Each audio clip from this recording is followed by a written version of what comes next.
తెలంగాణ వ్యాప్తంగా విస్తారంగా వర్షాలు కురుస్తున్నాయి. ఎగువ ప్రాంతాల్లోనూ భారీగా వర్షపాతం నమోదవుతుండటంతో రాష్ట్రంలోని అన్ని వాగులు, వంకలు పొంగిపొరుతున్నటువంటి పరిస్థితి కనిపిస్తుంది. ప్రస్తుతం భద్రాచలం వద్ద గోదావరి వరద ఉధృతి క్రమక్రమంగా పెరుగుతోంది. ప్రస్తుతం నీటి మట్టం 33 అడుగులకు చేరుకుంది. నిన్న నుంచి చాలా పెద్ద ఎత్తున వరద వచ్చి చేరుతుండటంతో అకస్మాత్తుగా వరద అంతకంతకు పెరుగుతున్నటువంటి పరిస్థితి కనిపిస్తుంది. ఈ రోజు రాత్రి లేదంటే రేపు ఉదయం కల్లా మొదటి ప్రమాద హెచ్చరిక స్థాయి 43 అడుగులకు భద్రాచలం వద్ద గోదావరి నీటి మట్టం పెరిగే అవకాశం ఉందని ఇప్పటికే కేంద్ర జల సంఘం అధికారులు కూడా అంచనా వేశారు. క్షేత్రస్థాయి సిబ్బంది కూడా ఎప్పటికప్పుడు అప్రమత్తం చేస్తూ సమాచారాన్ని కూడా చేరవేస్తున్నటువంటి పరిస్థితి. మరోవైపు భద్రాద్రి కొత్తగూడెం జిల్లా కలెక్టర్ జతీష్ వీపటితో పాటు superintendent of police Rohit Raj ఇప్పటికే క్షేత్రస్థాయిలో పర్యటిస్తూ పూర్తి స్థాయిలో అప్రమత్తంగా ఉండాలని క్షేత్రస్థాయి సిబ్బందికి కూడా ఆదేశాలు జారీ చేశారు. పోలీసులు, రెవెన్యూ, మున్సిపల్ శాఖ సిబ్బంది ఎప్పటికప్పుడు అందుబాటులో ఉండి పూర్తి స్థాయిలో లోతట్టు తీర ప్రాంతాల వద్ద అప్రమత్తంగా ఉండాల్సినటువంటి అంశాలపై పూర్తి స్థాయిలో పరిశీలన చేయాలని కూడా ఆదేశించారు. ప్రస్తుతం నదీ తీర ప్రాంతాలకు కావచ్చు, వాగులు, వంకల వద్దకు ఎవరు కూడా సందర్శకులు కానీ వీక్షకులు కానీ రాకూడదని, సెల్ఫీల పేరిట పూర్తి స్థాయిలో లోతట్టు ప్రాంతాల్లోకి వెళ్తే ప్రమాదాల బారిన పడే అవకాశం ఉందని ఇప్పటికే పోలీసులు కూడా సూచనలు జారీ చేస్తున్నారు. భద్రాచలం కరకట్టపైకి ఎవరిని వెళ్లకుండా బ్యారికేడ్లు కూడా ఏర్పాటు చేశారు. పోలీసులు సందర్శకులు, వీక్షకులను ఇక్కడ కూడా నదీ తీర ప్రాంతాలకు అనుమతించినటువంటి పరిస్థితి ఉంది. ప్రస్తుతం అటు భద్రాచలం వద్ద గోదావరి వరద ఉధృతి కారణంగా ప్రస్తుతం 33 అడుగులకు నీటి మట్టం అయితే చేరింది. తాలిపేరు నుంచి కూడా దిగువకు 6000 క్యూసెక్ల నీరు వస్తున్నటువంటి పరిస్థితి కనిపిస్తుంది. దాదాపు ఇన్ఫ్లో అయితే కొంత తక్కువగా ఉన్నప్పటికీ అవుట్ఫ్లో మాత్రం కొంత ఎక్కువగా ఉన్నట్టే కనిపిస్తుంది. ఎందుకంటే ప్రధానంగా ఛత్తీస్గఢ్లో మాత్రం వర్షాలు లేకపోవడం కొంత ఊరటనిస్తుందని చెప్పుకోవాలి. ఎందుకంటే ఛత్తీస్గఢ్లో భారీ వర్షాలు కురిస్తే తాలిపేరుకు వరద పోటెత్తే అవకాశం ఉంది. తద్వారా భద్రాచలం వద్ద గోదావరి వరద ఉధృతి ఊహించని స్థాయిలో పెరిగే అవకాశం కూడా ఉంటుంది. నిజానికి శబరిపోటు, తాలిపేరు నుంచి వచ్చే అవుట్ఫ్లో ద్వారానే భద్రాచలం వద్ద గోదావరి వరద ఉధృతి క్రమక్రమంగా పెరుగుతున్నటువంటి పరిస్థితి కనిపిస్తుంది. ప్రస్తుతం కొన్ని లక్షల క్యూసెక్ల నీరు ప్రస్తుతం భద్రాచలం నుంచి పోలవరం వైపు పరుగులు పెడుతున్నటువంటి దృశ్యాలు మీరు ఆర్టీవీ స్క్రీన్పై ఎక్స్క్లూజివ్గా చూస్తున్నారు. కేంద్ర జల సంఘం అధికారులు కూడా ఎప్పటికప్పుడు ప్రత్యేకంగా సమీక్ష సమావేశాలు నిర్వహించు ఎగువ ప్రాంతాల నుంచి అంటే నాసిక్ నుంచి మొదలుకుంటే ప్రస్తుతం భద్రాచలం వరకు కూడా ప్రతి చోట గేజ్లు ఏర్పాటు చేసుకొని ప్రత్యేకంగా ఎప్పటికప్పుడు ఆ వరద ఉధృతిని అంచనా వేసుకుంటూ వచ్చే ఇన్ఫ్లో, అవుట్ఫ్లోని కూడా ఎప్పటికప్పుడు బేరేజీ వేసుకుంటూ క్షేత్రస్థాయి వరద ప్రభావిత ప్రాంతాలకు కావచ్చు, గోదావరి తీర ప్రాంతాల జిల్లా కలెక్టర్లకు కూడా ఎప్పటికప్పుడు సమాచారం అందిస్తున్నారు. ప్రస్తుతం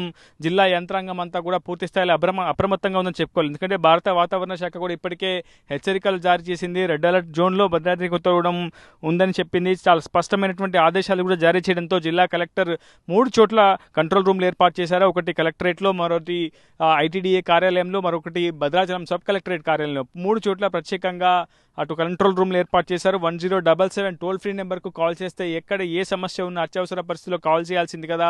నదీ తీర ప్రాంత వాసులతో పాటు లోతట్టు ప్రాంత వాసులను కూడా ఇప్పటికే ప్రభుత్వం ఆదేశాలు జారీ చేసింది. మరోవైపు కిన్నెరసాని కూడా ఇన్ఫ్లో మరింతగా పెరుగుతుంది. అవుట్ఫ్లో కూడా ఇప్పటికే ఉన్నటువంటి సిచ్యువేషన్ చూసాం. కిన్నెరసాని నుంచి కూడా చాలా పెద్ద ఎత్తున వరద నీరంతా కూడా వచ్చి గోదావరిలోకి చేరుతున్నటువంటి పరిస్థితి అయితే కనిపిస్తుంది. కొన్ని లక్షల క్యూసెక్ల నీరు ప్రస్తుతం భద్రాచలం నుంచి ఏపీ వైపుకు పరుగులు పెడుతున్నటువంటి దృశ్యాలు అయితే మీరు చూసినటువంటి పరిస్థితి ఉంది. నదీ తీర ప్రాంతాల్లో ఉన్నటువంటి మత్స్యకారులు, జాలర్లు ఎవరు కూడా అటు చేపల వేటకు కానీ వెళ్ళకూడదని, ఎందుకంటే ఒకవైపు భారీ వర్ష సూచన ఉంది, మరోవైపు అకస్మాత్తుగా వరద ఉధృతి కావచ్చు, క్లౌడ్ బర్స్ట్ వంటి జరిగే అంశాలు ఉంటాయి. కాబట్టి ఖచ్చితంగా జాగ్రత్తలు తీసుకోవాలని చెప్పి ఇప్పటికే ప్రభుత్వం ఆదేశాలు చేసింది. విపత్తు నిర్వహణ శాఖ మంత్రి పొంగులేటి శ్రీనివాసరెడ్డి, ఉమ్మడి ఖమ్మం జిల్లాకు సంబంధించినటువంటి మంత్రులు ఎప్పటికప్పుడు సమాచారాన్ని అడిగి తెలుసుకుంటున్నారు. జిల్లా కలెక్టర్లకు అదేవిధంగా క్షేత్రస్థాయి అధికారులకు సమాచారం అందిస్తున్నారు. క్షేత్రస్థాయిలో అప్రమత్తంగా ఉండాలని ఆదేశాలు కూడా జారీ చేశారు. గతంలో జరిగినటువంటి నష్టాలు మళ్లీ పునరావృతం కాకుండా తీసుకోవాల్సినటువంటి జాగ్రత్తలు, ప్రణాళికలపై ఎప్పటికప్పుడు సమీక్ష సమావేశాలు నిర్వహించుకోవాలని చెప్పి ముందస్తుగానే మంత్రులంతా కూడా క్షేత్రస్థాయి జిల్లా కలెక్టర్లతో పాటు పోలీస్ ఆఫీసర్లతో కూడా రివ్యూ చేసినటువంటి సందర్భంలో అనేక మార్లు ఇదే అంశాన్ని ఉటంకించినటువంటి పరిస్థితి కనిపిస్తుంది. ప్రస్తుతం ఉమ్మడి ఖమ్మం జిల్లా వ్యాప్తంగా ఉన్నటువంటి చెరువులు, వాగులు, వంకలు అన్ని పొంగి పొర్లుతున్నటువంటి పరిస్థితి ఉంది. ప్రధానంగా ఎగువ ప్రాంతాల్లో కురిసినటువంటి భారీ వర్షాల కారణంగా వరద అంతా కూడా వచ్చి చెరువుల్లోకి, అక్కడి నుంచి వాగుల్లోకి చేరుతుండడంతో భారీగా ఉప్పొంగి ప్రవహిస్తున్నటువంటి పరిస్థితి కనిపిస్తుంది. వైరా రిజర్వాయర్ కూడా అలుగు పారింది. ఇప్పటికే కిన్నెరసాని రిజర్వాయర్ కూడా పూర్తి స్థాయి నీటి మట్టం చేరుకుంది. వైరా రిజర్వాయర్ పూర్తి స్థాయి నీటి మట్టానికి సామర్థ్యానికి మించి వరద నీరు వచ్చి చేయడంతో అలుగు పారుతున్నటువంటి దృశ్యాలు నిన్న నమోదైనటువంటి పరిస్థితి ఉంది. ఎక్కువ ప్రాంతాల్లో కొన్ని మారుమూల కుగ్రామాల్లో కూడా కొన్ని రాకపోకలు ఆగిపోయినటువంటి పరిస్థితి కనిపించింది. చాలా చోట్ల వరద ఉప్పొంగి ప్రవహించడంతో లో లెవెల్ బ్రిడ్జిలు మునిగిపోవడంతో అటు రాకపోకలను కూడా పూర్తిగా పోలీసులు నిలిపివేసినటువంటి పరిస్థితి ఉంది. ఉమ్మడి ఖమ్మం జిల్లా వ్యాప్తంగా పలు చోట్ల మోస్తరు వర్షం కురుస్తున్నప్పటికీ పూర్తిగా కొంత కంట్రోల్లోనే ఉందని చెప్పుకోవాలి. ఒకవైపు ఖమ్మం నగరాన్ని ఆనుకొని ప్రవహిస్తున్నటువంటి మున్నేరు కూడా ఉప్పొంగి ప్రవహించింది. నిన్నటి నుంచి కొంత మేర తగ్గుముఖం పడుతున్నప్పటికీ పూర్తి స్థాయిలో అప్రమత్తంగా ఉండాల్సినటువంటి అవసరం ఉందని చెప్పి కూడా జిల్లా యంత్రాంగం అయితే భావిస్తుంది. ఖచ్చితంగా 15 అడుగుల నుంచి కొంత తగ్గుతున్నటువంటి పరిస్థితి ప్రస్తుతం మున్నేరు వద్ద చోటు చేసుకుంటుంది. దిగువకు మాత్రం భారీగా వరద నీరు అయితే చేరుకుంటుందని చెప్పుకోవాలి. ప్రధానంగా ఉమ్మడి వరంగల్ జిల్లాలో కురిసినటువంటి భారీ వర్షాల కారణంగానే మున్నేరుకు వరద పోటెత్తుందని అధికారులు స్పష్టంగా చెప్పారు. నిన్న ఖమ్మం జిల్లా కలెక్టర్ అనుదీప్తో పాటు భద్రాద్రి కొత్తగూడెం జిల్లా కలెక్టర్ జితీష్ విపాళ్ళు ప్రత్యేకంగా సమీక్ష సమావేశాలు నిర్వహించుకున్నారు. వైద్యానికి సంబంధించినటువంటి శాఖ ఆరోగ్యాల అధికారులతో పాటు మున్సిపల్ రెవెన్యూ సిబ్బంది కూడా క్షేత్రస్థాయిలోనే అందుబాటులో ఉండాలని సూచించారు.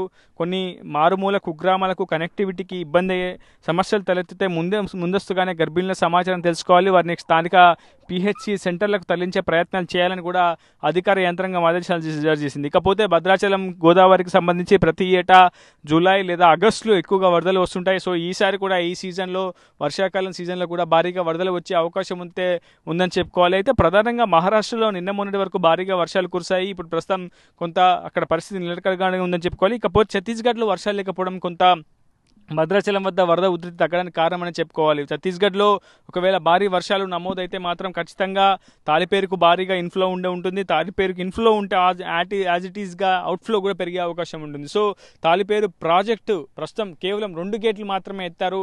6,000 క్యూసెక్కుల నీటిని దిగువకు విడుదల చేస్తుండడంతో కొంత నిలకడగానే ప్రస్తుతం భద్రాచలం వద్ద గోదావరి ప్రవహిస్తుంది. ప్రస్తుతం భద్రాచలం వద్ద గోదావరి నీటి మట్టం 33 అడుగులకు చేరుకుంది. అయితే మరికొద్ది సేపట్లో లేదా రేపు ఉదయం కల్లా 43 అడుగులు, అంటే భద్రాచలం వద్ద గోదావరి నీటి మట్టం 43 అడుగులు చేరుకుంటే ఖచ్చితంగా మొదటి ప్రమాద హెచ్చరికను జారీ చేసే అవకాశం ఉంటుంది.